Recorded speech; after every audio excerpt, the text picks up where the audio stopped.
Welcome to Real Estate Coaching Radio, starring award-winning real estate coaches and #1 international best-selling authors, Tim and Julie Harris. This is the #1 daily radio show for realtors looking for a no BS, authentic, real-time coaching experience. What's really working in today's market, how to generate more leads, make more money, and have more time for what you love in your life. And now your hosts, Tim and Julie Harris. Welcome back. This is part number 3 of our series on the Metaverse. And this has been a very well-received podcast. We're thrilled that so many of you are open and interested in this topic. It is kind of fascinating because it does give you a window into the future. There's a lot of inevitability about what we've been describing to you. And a lot of the things we're presenting to you, and this is, again, day 3 of this series, they're ideas, they're suggestions on what direction this technology might go. But please be clear. It's still early days. Nobody really knows. So as we're going through some of these, it's a little bit about just sharing with you the existing technology and understanding how that's most likely going to evolve and how we're going to be interacting with the metaverse. But here's what Julie and I are really hoping you're taking from this. This is not hypothetical. This is happening. And it's coming to an internet experience near you faster than you think. Mm-hmm. So at the very least, be ready for it and don't be scared of it. Don't be, a lot of people are essentially, basically as people get older, they start to become more skeptical and closed-minded. And what we're hoping you do is not become skeptical or closed-minded, where you open your mind to the possibilities of what might come from either, as we're describing it, the metaverse, or an iteration thereof. And it's kind of fun and exciting to talk about these things because if you let your mind go a little bit, then you can start seeing how this actually could enhance your life in pretty much all ways, in meaningful ways. It could cause you to be more productive, have a better experience with, all sorts of different interfaces. I had somebody message me, Julie, I think it was through Instagram. By the way, if you guys want to follow us on Instagram, it's at Tim and Julie Harris. But anyway, he sent me a message, and his message was, imagine going to a Metaverse DMV. Oh, no. Let's hope that it's much improved. Yeah, but I mean, he was joking. But what an interesting idea, though, right? Right, but here's the thought behind that, though. So there will be a Metaverse DMV. Sure. You will be able to go to the Metaverse DMV and with your avatar, and you will be able to then do whatever you need to do for your real life car and whatever the DMV is also there to do. But you could hypothetically send your AI bot version to That's what I'm thinking. Right, but you could. Sure. And so That'd be awesome. You could send us your bot, your representative, your simulation of your simulation to the AI, to the the Metaverse DMV. Well, it could be an assistant of sorts. Right. But that's where a lot of this technology is going. So remember, this is the convergence of a lot of different ideas, one of which is artificial intelligence, because this is all really based on artificial intelligence. And again, listen to the past couple shows that we did on this topic. Yes. So remember, podcast listeners, part of our job is to educate, motivate, and get you into action. So this is a big piece of educate you, make you aware of what's actually going on out there to keep your minds open so that as this evolves, you can decide to partake in it and you can decide how you want to utilize it. So we're going to start with point number 6. Again, get caught up on previous podcasts. This is part 3 of our series. Point number 6, or question number 6, is the Metaverse a big video game that you play using a virtual reality headset like the Oculus? How will people physically actually engage and interact with the metaverse? Well, to just freshen your minds, remember, most of you can remember AOL, where download speeds were measured in days, and you would get a little voice saying, "You've got mail," instead of just clicking and seeing your mail. Well, how quaint were those olden times? And yet, guess what? That was less than 20 years ago.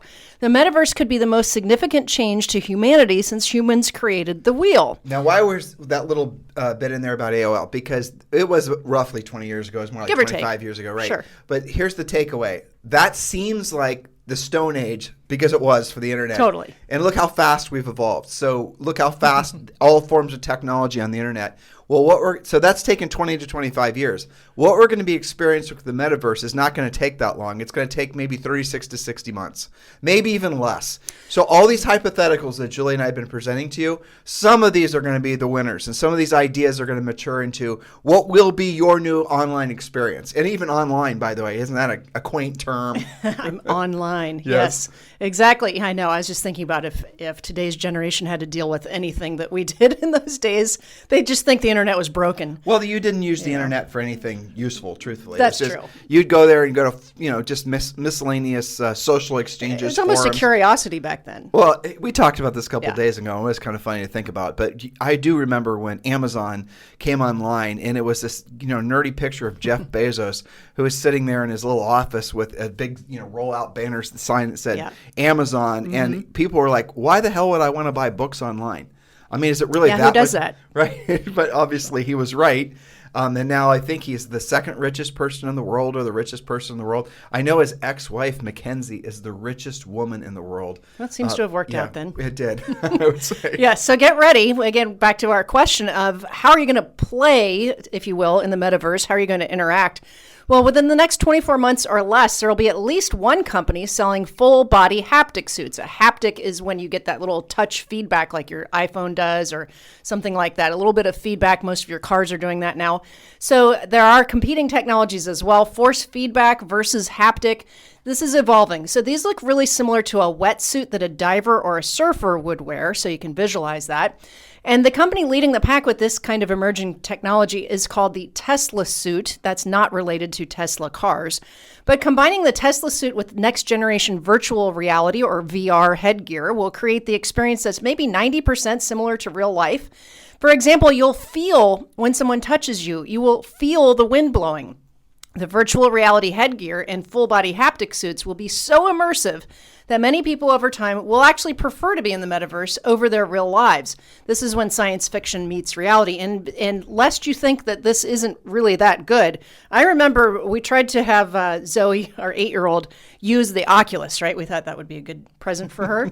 and I have messed around with it a little bit too, as have you. And the first time that she put the Oculus, which is only a headset, that's not a full body haptic suit for those of you who don't know, just you can Google what an Oculus is.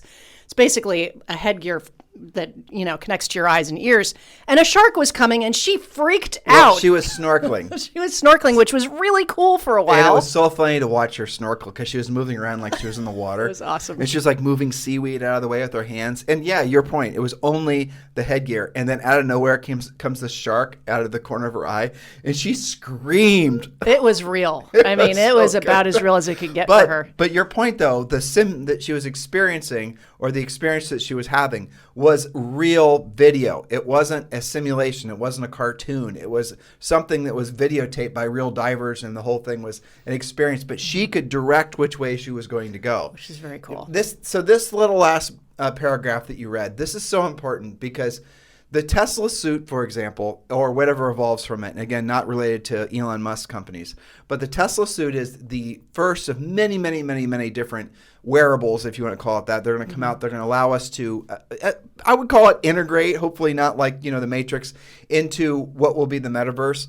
And Julie mentioned haptic, but there's also a lot of other technologies that are also going to create essentially a simulated touch experience. And that's something that's going to blow most people's minds. And so when I was researching this particular topic, I went on to Google, right, as any good researcher of Web 2.0 would do, right? Sure. I went to Google and I was putting in just different sorts of, TeslaSuit and all these others. And I found a video of somebody trying on the TeslaSuit for the first time. And it was amazing. And you could see what she was experiencing through a separate screen because they were demoing it.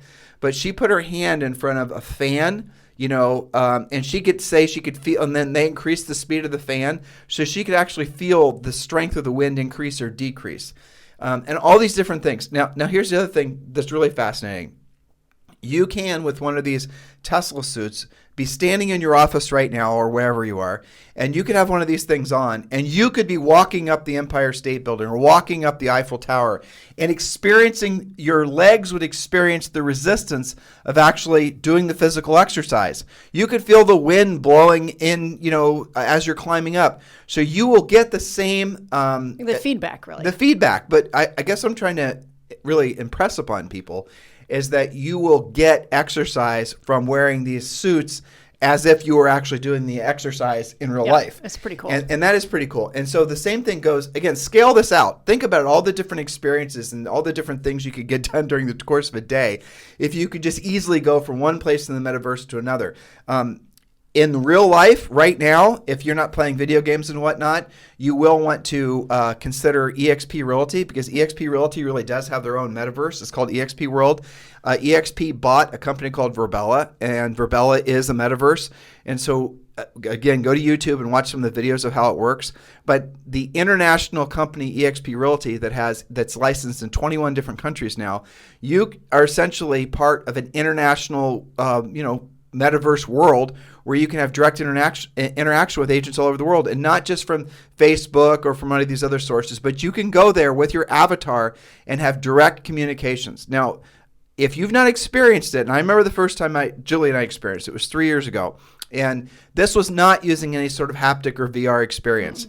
It was in front of a keyboard, in front of a computer screen. Purely visual. And we are not video gamers at all. And so for us, the first time we experienced it, I was a skeptic at first, but it took probably about 10 minutes for it to become oddly surreal, even though the avatars looked like cartoons and all that technology. And we talked about this on the last show, but all the technology is rapidly evolving to the point where people are going to look like people in the metaverse. People are going, and again, you're going to feel when you're walking down the street in the metaverse.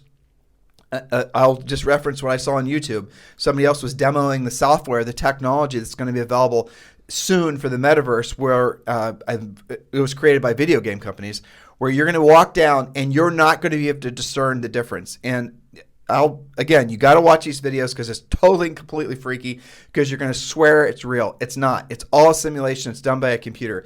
But the shading is right. The light is right. Now, if you add, and that's just watching on a traditional screen. Now, if you were to have some sort of VR headset on, and if you were to have a full body haptic suit on, you are walking down that street.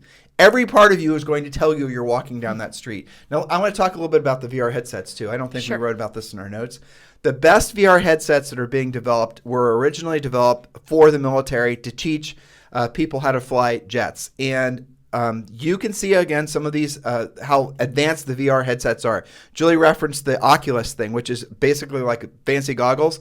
The VR headsets that they have already evolved, they being DARPA and other technology companies, are incredible. They're insane. You will have this immersive experience that covers your ears, where you're going to be able to look up and everything whatever direction you're looking, you are there.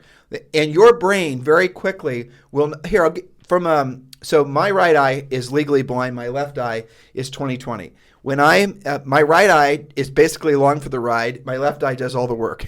But for me, I can't tell the difference. I can't tell the fact that my right eye is along for the ride and doesn't really do much as far as helping me see things, that it's all being done in my left eye, because my brain has rewired essentially the way my eyes perceive things, and it's made it so that my vision collectively is the same as if both eyes were working. I hope you guys kind of understood that. Some of you, as you approach 45, you'll discover that your vision as well becomes challenged. Now, that is so I do not perceive the fact that my right eye is not functional at the same level as my left eye. I cannot tell, I cannot feel it. That is what it's going to be like when you're dealing with these immersive experiences as far as what comes from the metaverse. It is going to completely change how you interact with other people, how you interact in businesses. Now, if you're going to be somebody that's going to be a skeptic and stuck underneath your staircase and you're going to miss all of this, you're going to miss out on what we believe. And it does make sense. And I would like to have a spirited conversation if you guys would like to talk on YouTube or talk anywhere else about this. But we believe, and again, we can't see any reason to believe this is not true, that what we're about to experience as far as the evolution of this technology will be the greatest evolution in really civilization since the printed, maybe even I said in the notes, the wheel, but maybe it's a more accurate way of comparing it would be the printed, the printed word. Because or mass it's bringing production. people together. Right. You wrote down education, socialization, business meetings, virtually everything. The Gutenberg press, basically. Exactly, because that was kind of like a great equalizer, right? Right. And we talk about relating this to Starlink, because you're going to need to, log on somehow, right? So that you could be in sub-Saharan Africa and still have these experiences because of Starlink. And for that reason, I think that this is going to be almost like a great coming back to each other in a sense. Look at the convergence of things that have happened. That's what the convergence is a good word right. for A it. lot of this from COVID, right? Sure. So you have the Great Resignation, that's all over different news channels. Well, that is essentially, it's not just people quitting. What it is people saying, I will work for your company, but I want to not have to, go into your office. Yes. I want to work remotely. There's so people are expecting things and forcing business to change so that... because the technology allows them to now. Exactly. And technology, but not only that, the expectation of how you work for a company. And the acceptance of it, too. You and I have a virtual company. We have employees in the Philippines. We have employees, not even employees. They're independent contractors. That's also why EXP can be in 21 countries. Exactly. That's not normal. A company doesn't normally do that. But so they're this, brick and mortar. now you combined what Julie just said, Starlink, which in many markets, and some people love to argue about this, Google it yourself, is actually faster than even Google Fiber as far as, satellites. Now, the cool thing about Starlink is that you order it, it shows up, you mount the satellite dish yourself. It's very simple, and a wire goes right into a modem, and you are ready to go. You don't need Larry the Cable Guy. You don't need a bunch of extra Mickey Mouse. You don't need a big cable company. You don't need to deal with HughesNet or with Viasat, or if you're in the rural areas, none of those things. You don't even need to deal. You're ready to go wherever you are, and you can take this with you wherever you go. So that means you're going to be able to have high-speed internet in places and parts of the world that you couldn't have even dreamed would have high-speed internet. And all of this is coming to a rural market near you right now, if it's not there already. And so you combine that with the expectations that people don't want to necessarily have traditional work environments anymore. You combine that with this metaverse. You now are going to see a whole bunch of things happen at the same time very quickly, because there's the technology and people's demands and really people's expectations. All of this stuff is converging in perfect synchronicity that's almost too hard to believe is true. Yes. Honestly, it's well, crazy. until you experience it, which is why we're doing our education part of this podcast, is to expose you to this so that you do take it seriously. We talked about business meetings and socialization, education. Maybe you want to speak to Heraclitus, who lived in 535 to 475 before Christ, about his quote. This is a long time ago, but he's been quoted. He said, "There is nothing permanent except change." Maybe you wanted to talk to him about that for a paper you're writing. Well, now you can do that. Imagine getting quotes from the AI version of the most significant people that have ever lived. Talk about a mastermind, right? Well, what was it? That's Napoleon crazy. Hill said, have a mastermind in your head of the people that you respect the most, even if they're not alive. This was one of his major points in Think and Grow Rich, was that, yes, you certainly can have a mastermind amongst your friends and colleagues and like-minded people who are alive, but also to have a mastermind of people who you respect, their writings and their quotes and their education and their contribution to society. So I think this plays right into that. Well, one of the greatest determinants of whether or not you're going to really maximize your time on this planet is your environment, right? For sure. So your physical environment matters the most, but also it's the environment in which you choose. It's the people in your environment. It's the people you listen to. It's nowadays the websites you go to. That's all part of your environment. So if you now have this metaverse, and you can spin off in a million different directions and see how this metaverse could be a horrible, soul-depleting experience for some people. But I hope you also can see the exact opposite of that. Because you know as well as I do, when this metaverse, or whatever it becomes known as, starts to become a normal part of everybody's lives, the first thing that's going to happen is a lot of people are going to be fearful of it. Skip the fearful phase, listeners, and go right to what the benefit of it is. Even if in the short run, it's a little bit sketch, which it will be, to our next point. Yes, which you're going to read. Oh, I was hoping Julia would read it. I'm not doing that. Side note, we know what you're thinking. Yes, of course, the adult industry, I was waiting for Julia to read this. The adult industry is going to lead the way for this technology. Porn and other vices are often leading the way in new technology. When the internet entered into consumer markets in the U.S., what were the first websites? Yep, it was porn websites. First porn website went live in 1997. By the way, so to have a website from 1997 is considered essentially ancient. A Stone Age, right? Our website was registered, timandjulieharris.com was registered in April or May of 1998. Yes. So we have an ancient website. It is. Good thing we chose well. Yeah, exactly. Didn't make it some crazy combination of things. I do remember when you and I bought that. We actually went to his first name was Dave. Do you remember? We went down to Dayton and listened to him talk. Oh, yeah. It'll hit me in just a second. Yeah. This is who you before. mean. Yeah. Anyway, so we heard him talk, and he was talking about this new thing called the internet and how you can buy your name. And he was, probably kind of, working his way through explaining the internet like we are trying to explain the metaverse, right? Right. Hopefully doing a good enough job. And you were smart enough to go, that seems like a good idea. But I remember there was a break, and Julie and I rushed out, and we, I don't know if we went online or were called, or I think I called somebody and asked them to go to this website that I'd never heard of before and do this thing called registering your URL. So we registered our URLs and all these other Not even types of really things. knowing what that meant at the time. And we registered some other URLs too. Like we had, we sold in New Albany, Ohio, and so we registered, guess what? NewAlbanyOhio.com. Yep. Nobody else had bought that. So you can see now, as I just said those two things, you guys should probably think to yourselves, how could no one have bought that? It's because people are always slow to react. Well, you were very pioneering in those days. Which is hilarious. You were coachable. Yeah, I was coachable. Right. So this metaverse thing to me feels the same way. Whereas the reality of it is the social networking thing, it really did feel like a bridge. Definitely. Right. So point number 7 is, or question to consider, is the metaverse going to follow the same laws, rules, and guidelines as the physical world? Well, not yet. Bad behavior in the metaverse can be more severe than today's online harassment and bullying. Unwanted touches in the digital world can be made to feel real and the sensory experience even heightened. Of course, that means that you can also hire a virtual Navy SEAL to beat the virtual snot out of your virtual bully. So, the plot thickens. But yes, this is still, new times for organizing all this. And I've been reading up on this particular thing, which is right here. I added that to our notes, and then we can circle back. That's fine. So consider the article and interview. This is a great magazine. I really get a lot of interesting stuff. It's called Nautilus Magazine, Nautilus, like the shell. But there was an interview with Jim Davies, who's a professor at the Department of Cognitive Science at Carleton University and co-host of the award-winning podcast Minding the Brain, which I'm going to look into. I should just throw something in here for longtime listeners who you guys know us at this point.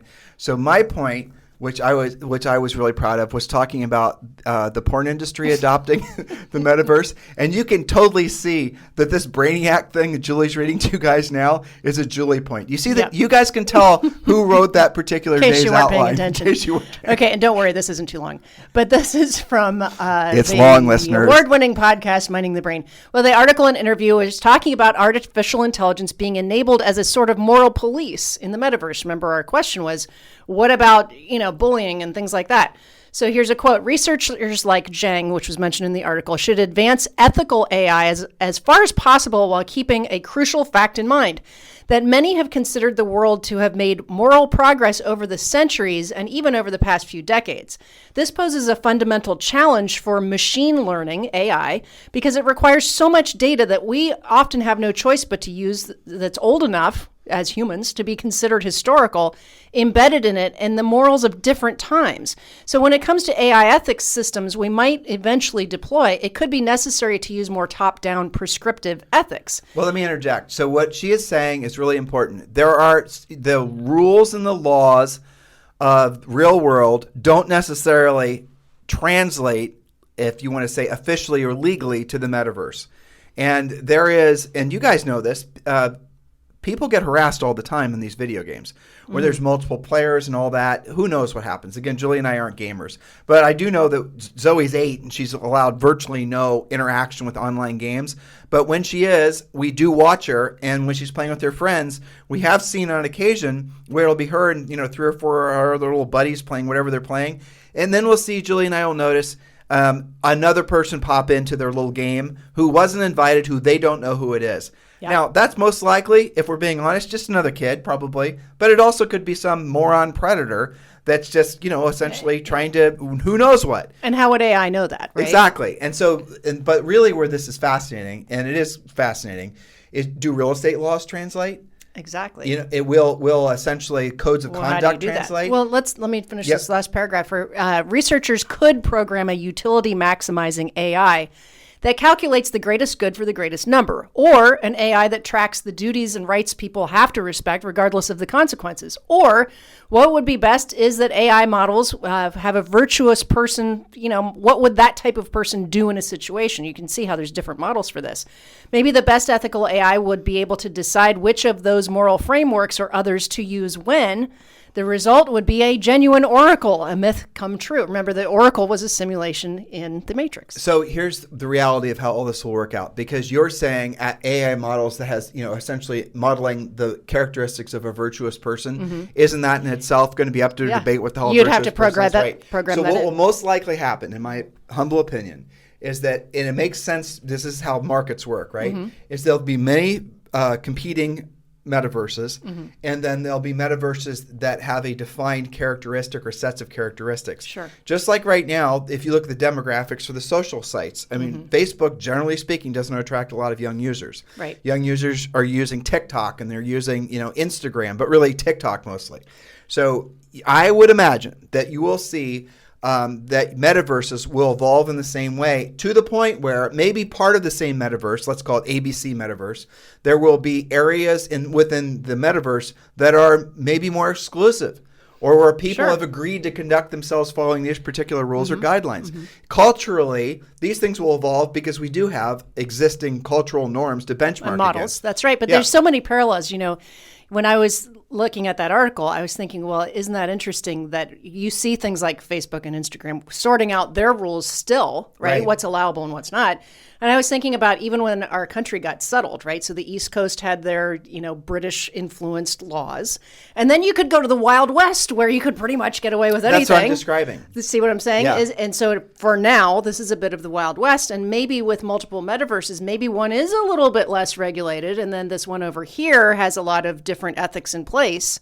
And you have to know the difference. What was that? What was that series where there were robots and it was out west and people were going there to have this experience? I can hum you this theme song, but I can't tell you the title. You know what I'm talking about? Yeah. Wasn't it on HBO or Showtime? I think it was HBO. Right. And it hasn't been that long ago. A new series. You guys know, if you guys are nerds and you watch science fiction stuff, you know what we're talking about. It's about to come out again too. They're opening up another new series. Westworld. Westworld, right. Yes. So if you haven't watched that, it's really actually pretty trippy. Oh, we just ruined it for you though. Don't forget we said that last part. Yeah, forget we said the last part about everyone on there being a robot. But that aside. Very interesting though, because that's right here in this wheelhouse of that convergence. Right. And this is exactly, that's the point I was trying to make, is that when normal people would go into this Westworld, but it wasn't a simulation of the metaverse. In that particular example, it was this, I think it was this big, real parcel of land someplace in the middle of nowhere where they had created this whole, It's kind of a sim in a way. It was a sim, but it wasn't ones and zeros. It was actual people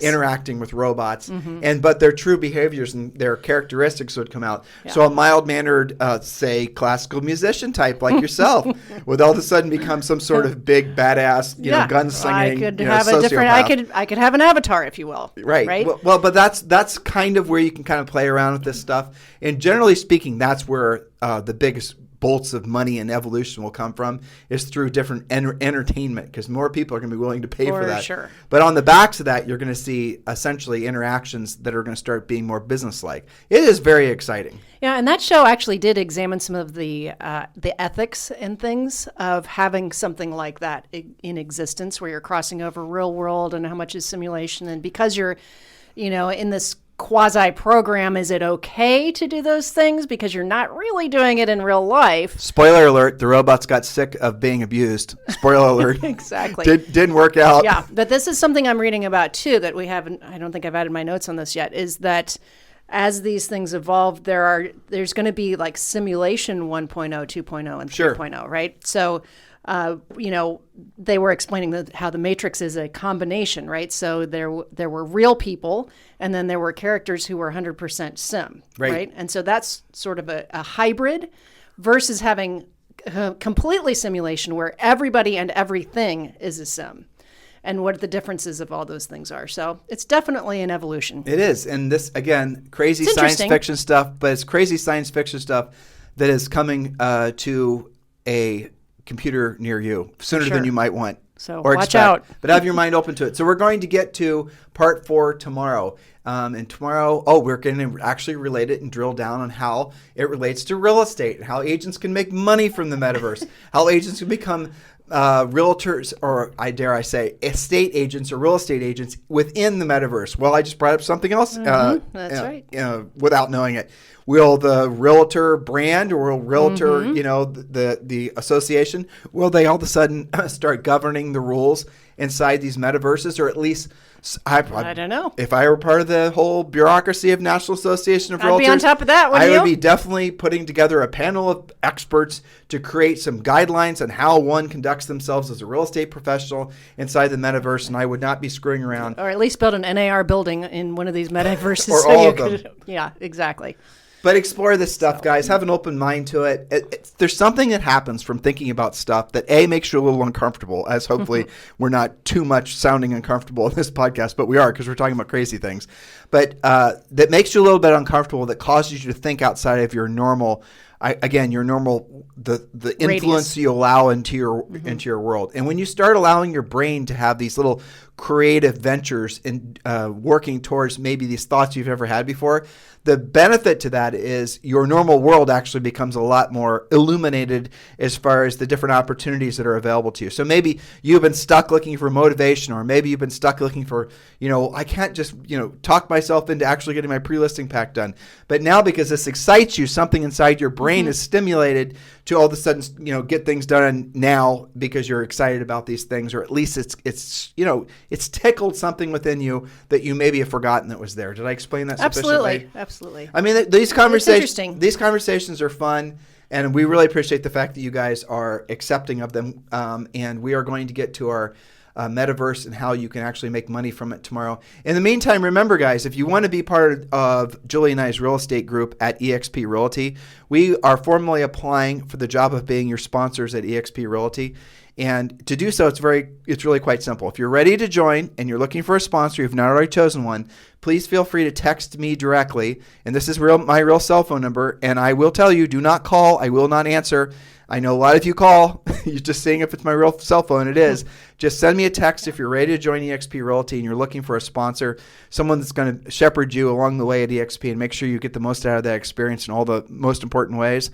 And just text me, 512-758-0206, 512-758-0206. If you're just starting on your journey to learn more about eXp Realty and you're not quite ready to join yet, you can text EXP, text the letters EXP to 47372. Text the letters EXP to 47372, and we'll text you back a link on how you can watch all kinds of videos and all kinds of information about eXp, have all your questions answered. But if you're ready to join, text me directly at 512-758-0206. If you're just starting your journey and you're looking for information about eXp Realty, text the letters EXP to 47372. And remember, message and data rates apply. Anything else you'd like to say, guys, as we're around the bend today? Study up. We're giving you a whole lot of things to think about. So what should their homework be from today's podcast after they've texted us to join with us at eXp? I'm sure that they're hitting the magic Google machine to see about all these things we've been talking about, haptic suits and totally. Virtual reality and all that good stuff. Start with, if you are doing what Julie just suggested, go to YouTube and put in TeslaSuit and start watching some of the videos. The videos that are the most amusing are where the people that created the TeslaSuit are trialing it on unwitting people. That's fun. Because that is really funny. And watching how people react, and this, That's it's cool. an emotional experience, really, Sure. the first time you have that experience. Gotta prove it. I can imagine. So you guys have a fantastic day. We'll talk to you on the show tomorrow. This podcast is a part of the C-Suite Radio Network. For more top business podcasts, visit c-suiteradio.com.